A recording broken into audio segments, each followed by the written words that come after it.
নারীরা মায়ের জাত, নারীদের অসম্মান করে কখনো আপনি গন্তব্যস্থানে পৌঁছতে পারবেন না।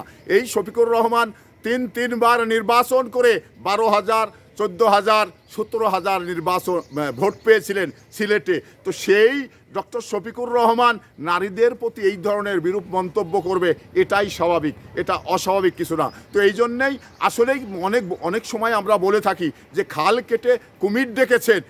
কুমির যখন কামড় মেরে মানে ক্ষত করে ফেলবে তখন কিন্তু শুধুমাত্র অনুশোচনা করবে আর ওই ক্ষতটার দিকে লক্ষ্য করবে। তো ডক্টর শফিকুর রহমান কিন্তু ঠিক এই ধরনের কাজ করেছেন, কারণ তার টুইটার অ্যাকাউন্ট থেকে যে ফেসবুকে স্ট্যাটাস দিয়েছে এটা নারীদের জন্যে খুবই দুঃখজনক। নারীদের জন্যে এটা তার ইজ্জতের বা সততার যথেষ্ট ক্ষতি হয়েছে। এই ক্ষতি ডক্টর শফিকুর রহমান তার ক্ষতি সে নিজেই করে নিয়েছেন।